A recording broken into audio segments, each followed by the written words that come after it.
প্রশংসা পাবার যোগ্য। কিন্তু সমস্ত সংস্থার নারীদের সম্মান জানাবার জন্য বছরের একটা দিনই ব্যবহার করে। বছরের একটা দিন নয়, বরং নারীরা প্রতিদিন সম্মানের যোগ্য। তাই তো নাকি? যদি আমরা আমাদের মায়েদেরকে দেখি, আমাদের মায়েরা আমাদের গর্ভে ধারণ করার পর যখন আমরা জন্মাই তখন সমস্ত লালন পালন মায়েরাই করেছে, তাই না? যখন জ্বর হয়েছে রাত রাত জেগে মায়েরাই সেবা করেছে।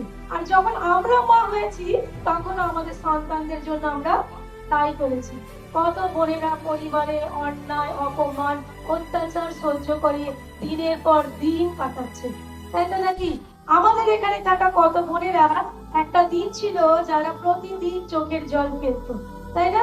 তারা কত রকম ভাবে অত্যাচারিত হতেন, কিন্তু ঈশ্বর সঠিক সময়ে আমাদেরকে তার কাছে ডেকেছেন।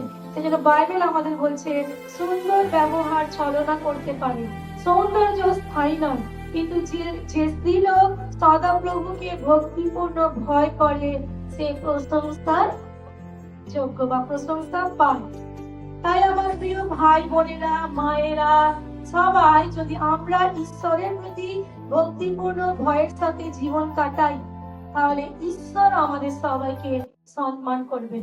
বছরের একটা দিন মানুষের কাছ থেকে নয় বরং ঈশ্বরের কাছ থেকে সম্মান পাবার যেন আমরা সবাই ইচ্ছা রাখি। তাই বাইবেল ঈশ্বর যেমন ভাবে বলেছেন তেমন ভাবে যেন আমরা জীবন কাটাই।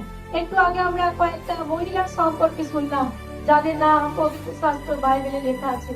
ব্রাদার একথাও বললেন যদি আমাদের নাম আমরা জীবন পুস্তকে লিখতে চাই তাহলে আমাদের জীবনও ঠিক তেমন ভাবে কাটাতে হবে।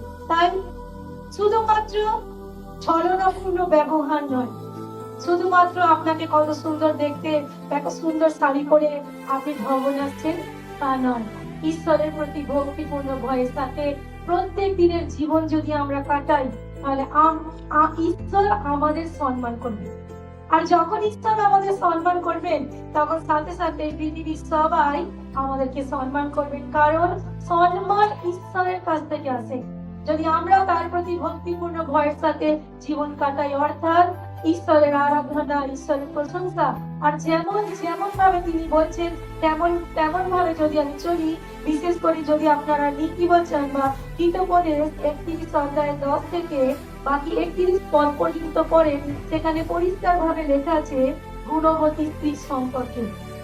তাই গুণবতী স্ত্রী হওয়ার জন্য প্রতিদিন প্রভুর কাছে প্রার্থনা করবেন, প্রভু যেন আমি আমার স্বামীর সম্মান করতে পারি, যেন আমি আমার স্বামীর সাথে ভালো ব্যবহার করতে পারি, যেন আমি আমার সন্তানের সম্মান করতে পারি, আমার সন্তানের সাথে ভালো ব্যবহার করতে পারি, আমি যেন একজন ভালো স্ত্রী হই, আমি যেন একজন ভালো মা হই, আর আমি যেন একজন ভালো বোন হই, অর্থাৎ কলিসিয়ার কাছে যেন আমি একজন ভালো বোন হই। সবাই যদি আমরা এভাবে প্রার্থনা করি আর ঈশ্বরের ইচ্ছা অনুসারে আমরা জীবন কাটাই, তার ভক্তিপূর্ণ ভয়কে আমরা অন্তরে রাখি, তাহলে ঈশ্বর আমাদের সবাইকে চান তো নাকি? সম্মান সবাই পেতে চায়, কিন্তু আমরা মানুষের কাছ থেকে নয় বরং ঈশ্বরের কাছ থেকে সম্মান পাবার আশা করব। তাই ভক্তিপূর্ণ ভয়ের সাথে আমরা সবাই কিসের সাথে? ভক্তিপূর্ণ ভয়ের সাথে আমরা সবাই আর ঈশ্বরের কাছ থেকে একদিন নয় রোজ প্রতিদিন। ধন্যবাদ।